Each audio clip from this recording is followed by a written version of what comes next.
The air hung heavy, thick with the silence of a land desperate for rain. This was the African savanna, usually a vibrant tapestry of life, now a dusty canvas stretching to a brutal, unforgiving horizon. It is here, in this stark reality, that our story begins. A story of a tiny life facing impossible odds, a life that was about to break. His name was Leo, a name too big, too grand for such a small, fragile creature. He was barely 6 weeks old, a bundle of spotted fur whose existence was already a miracle and a curse. Leo was blind. He hadn't been born this way.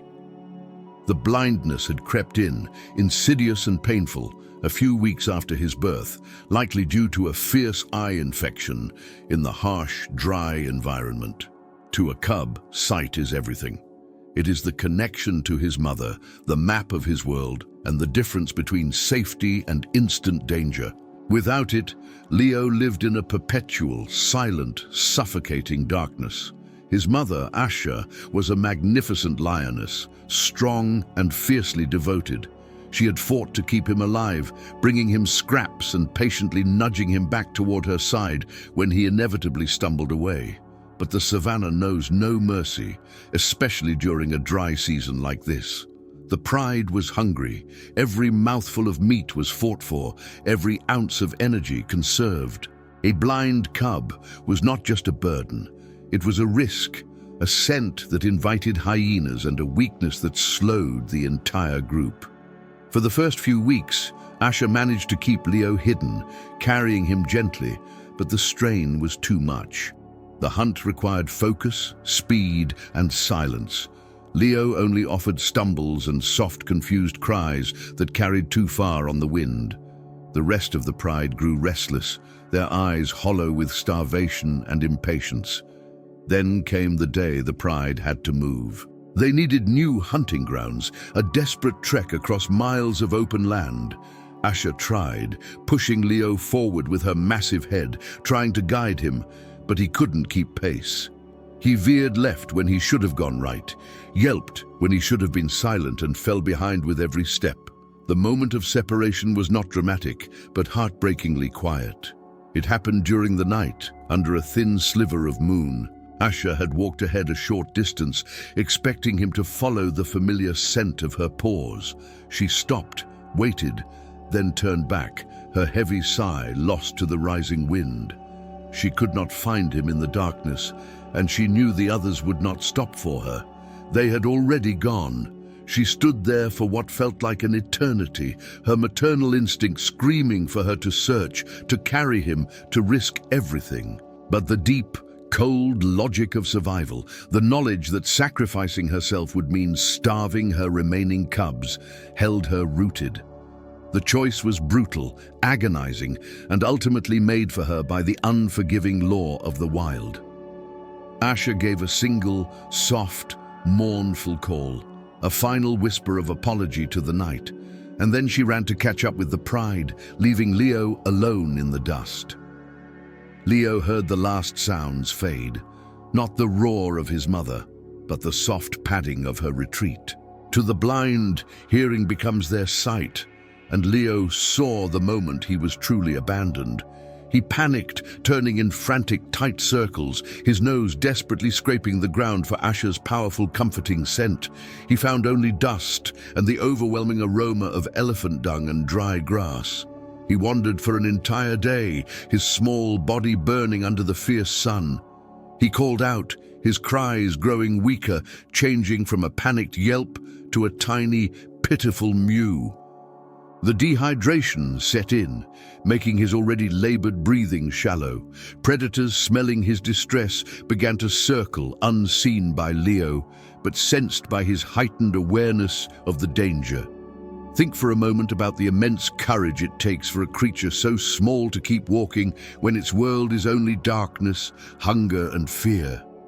His journey was a testament to the primal will to live. But even that fire was beginning to dim. If you are moved by the incredible resilience of animals like Leo, and if you want to see more stories of hope and survival from the wild, take a moment to hit the subscribe button and join our community. It helps us keep sharing these powerful moments that remind us of the beauty and the brutality of nature. The second night was worse. Leo found himself near a small, nearly dry watering hole, a muddy, stagnant puddle that was more of a trap than a salvation. Exhausted, he collapsed, his tiny legs splayed in the cooling mud. He was too weak to move, too weak to call for help, and too weak to even fear the distant howls of hyenas growing closer. He lay there, sinking slowly, the mud clinging to his fur like a burial shroud. His heart beat a slow, heavy rhythm against the silence. He had fought hard, harder than any cub should, but his fragile grip on life was slipping. He was blind, alone, and resigned to the end. The battle was over. The tiny, 6-week-old lion, Leo, was about to give up on life completely. It was at this precise, silent moment, the darkest hour of the night, that the unexpected happened. The darkness of the savannah holds many secrets, but none so profound as the moment a dying lion cub encountered the one creature least expected to offer salvation. The heavy scent that Leo had mistaken for just another sign of the dry, dusty earth was suddenly overwhelming. A massive, earthy presence that smelled of ancient trees, rain, and sheer power. It was an elephant, and not just any elephant, but Ilara, a wise matriarch whose hide bore the scars of decades in the wild. She had arrived at the muddy hole, drawn by the faint, rhythmic sound of a tiny, failing heartbeat, a sound imperceptible to human ears, but loud and clear to the deep resonance of an elephant's soul. Ilara paused, her huge shadow falling over the collapsed cub. For Leo, the sudden stillness was terrifying. He was accustomed to the elephant's scent and knew the danger a herd could pose. But this was different. This was solitary, enormous, and silent. He managed a feeble twitch, a last reflex of defense which only served to make him sink deeper into the muck. Ilara extended her trunk. The tip of it, sensitive enough to pick a single berry, hovered just above Leo's soaked fur.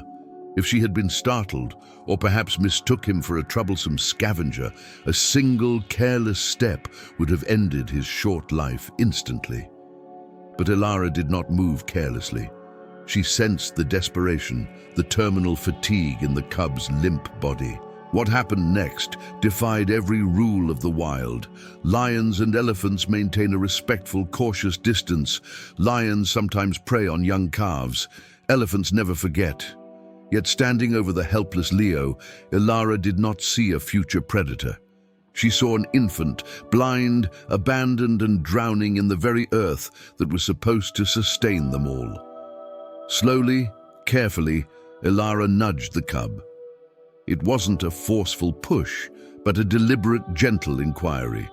Leo didn't respond. He was a small, sodden weight. With infinite patience, Ilara began to work. She wrapped the very end of her trunk beneath Leo's shoulders, applying just enough suction and lift to drag him slowly, agonizingly, out of the clinging mud. It took several minutes of painstaking effort, but finally, Leo was deposited onto the relatively dry, hard-packed earth beside the pool. He lay there, gasping, shivering not from cold, but from shock and absolute exhaustion. Ilara didn't leave. She stood guard, her enormous body a warm, breathing wall of protection against the cold wind and the unseen dangers. Leo, guided by his primal sense of safety, weakly shuffled closer to the massive leg, finding comfort in the steady, low rumbling of the elephant's digestive system, a sound that strangely felt maternal and safe. The presence of the great matriarch was enough to drive away the smaller, opportunistic scavengers, but the danger was not past. The movement of the pride, the scent of a dying cub, and the stagnant water had attracted a more formidable threat. If you are finding yourself captivated by the strange, beautiful bond forming between this blind lion cub and his unlikely protector, please show your support by hitting the like button on this video.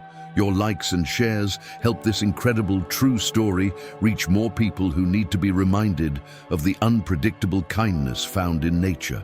As the pre-dawn light began to stain the sky, 3 shapes emerged from the low-lying thicket, 3 lean, hungry hyenas.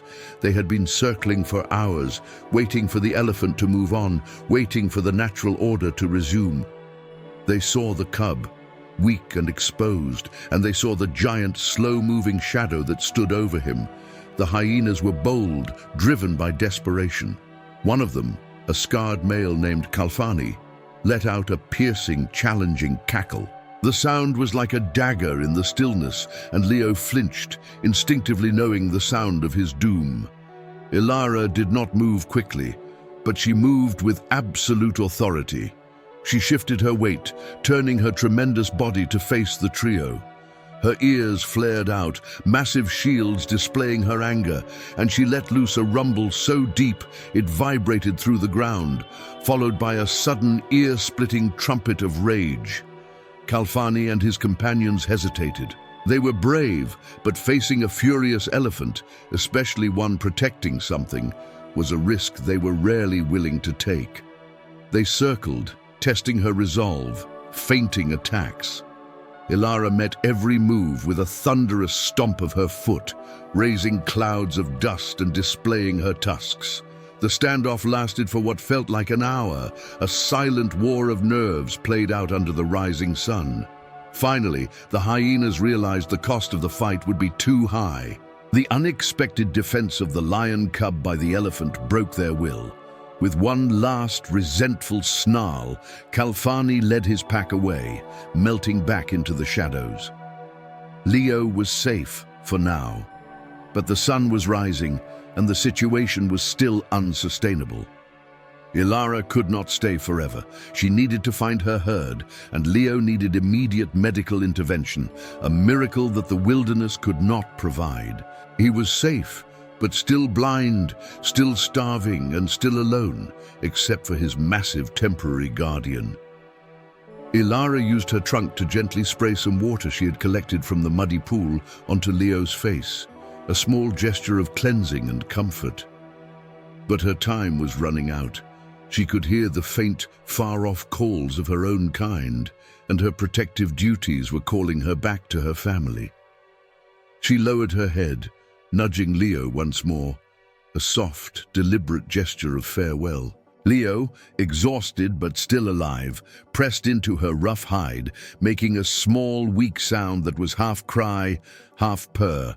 Ilara then turned and with a heavy, deliberate gait disappeared into the distance, leaving Leo once again in the mercy of fate. But this time he was dry, guarded, and had witnessed the impossible compassion of the wild. He was safe from the immediate threat, resting near the now quiet watering hole, but the sun was climbing higher. His blindness remained, his hunger was a consuming ache, and he was completely alone, having lost his mother and his unlikely savior in the span of one night. This time, however, he was not resigned to death. He had hope, a faint spark of life kindled by the gentle trunk of an elephant. As the sun climbed to its midday peak, drying the mud around him, a new sound cut through the silence, not the roar of a lion or the snarl of a hyena, but the low, distant drone of an engine. It was the sound of humanity, and the vehicle was heading straight toward the watering hole. This was the moment his life would pivot again, away from the laws of the savannah and toward a destiny no one could have predicted. The low, guttural drone grew louder, slicing through the stillness of the savannah. To Leo, lying blind and vulnerable, it was a terrifying sound, alien and menacing. He tensed, pressing his body flat against the cooling earth, remembering the primal lessons of his short life. Strange sounds mean danger. But this was not danger, not the kind he had faced with teeth and claws. The vehicle that pulled up beside the watering hole belonged to the Conservancy Patrol, manned by 2 dedicated rangers, Jacob, a seasoned tracker, and his younger partner, Chloe, a veterinarian technician. They were doing a routine check of the area, monitoring the drought's impact. when Jacob spotted a strange disturbance near the mud hole. A cluster of massive elephant tracks and, impossibly, the tiny paw prints of a lion cub, all mixed with the deep gouges left by hyena claws. Chloe was the first to see him. She gasped, pointing at the small, motionless ball of fur nestled beside a huge, smooth elephant footprint. Leo was barely visible, dehydrated and covered in dried mud. Carefully, Chloe approached, speaking in a low, gentle voice. She could see immediately the damage to his eyes. They were clouded, severely inflamed, and clearly non-functional. Leo attempted to hiss, a small, weak sound that was more pitiable than threatening. Jacob, who had seen many heartbreaking scenes in the wild, recognized the cub's profound weakness. "He won't last another hour out here, Chloe. The heat is too much, and he's too far gone to even fight an insect." The rescue was swift, professional, and full of cautious care. Chloe gently scooped up Leo, wrapping him immediately in a soft blanket to counteract the shock and shield him from the sun. The tiny cub was feather-light, barely registering on the scale, but he was alive. Their first stop was a temporary field clinic where they stabilized him. They gave him immediate fluids to combat dehydration and administered antibiotics directly to the infected eyes. The diagnosis was harsh, severe ophthalmia. With immediate intensive care, there was a chance to save his sight, but the infection was deep. Leo's next destination was the Sarafina Wildlife Sanctuary, a facility dedicated to the rehabilitation of orphaned and injured animals. Here, Leo was placed under the care of Dr. Vivian Cole, a specialist who understood that saving the cub's life was only the first step. Saving his spirit was the true challenge. For weeks, Leo's world remained dark, but it was no longer silent and terrifying. He heard the kind, consistent voices of his human caregivers, the soft clicking of instruments, and the reassuring purr of the incubator. Dr. Cole painstakingly treated his eyes, cleaning the infection daily and using specialized medication. The emotional connection grew instantly. Leo was still too small to be aggressive. He needed warmth, food, and touch. Chloe, who had performed the initial rescue, often sat beside him, talking softly, providing the comfort he had lost from Asha and briefly found with Elara. One afternoon, nearly a month after his rescue, something shifted. Dr. Cole was changing Leo's bandages when the cub flinched, not from pain, but from a sudden, intense flood of light. She stopped, removing the final layer of gauze. The moment was agonizingly slow. Leo blinked, his small head tilted toward the ceiling lamp. His pupils contracted. He didn't just see the light, he reacted to it. His sight was back. It wasn't perfect, but the cloudiness was receding and the severe infection was gone. Leo could see the blur of Chloe's face, the outlines of the warm enclosure, and the soft, kind eyes of Dr. Cole looking down at him.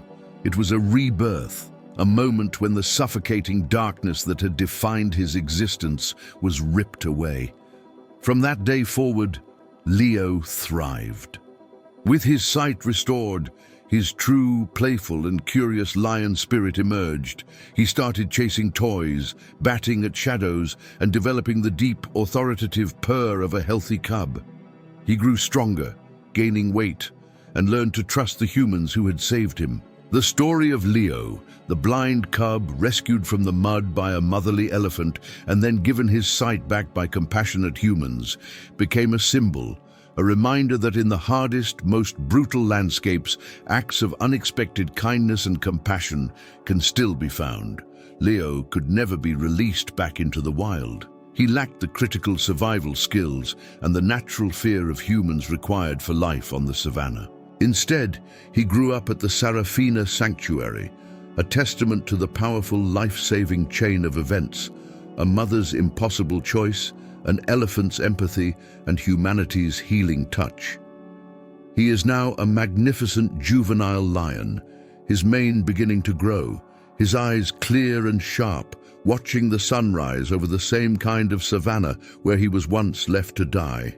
He will live out his days as an ambassador for the sanctuary, his presence a living monument to Elara, the unexpected savior, who proved that in the heart of the wild, the only thing stronger than the law of the jungle is the spontaneous, protective love of a mother regardless of the species. And that is the powerful, emotional, true story of Leo, the blind baby lion who was about to give up on life, until an elephant did something no one expected.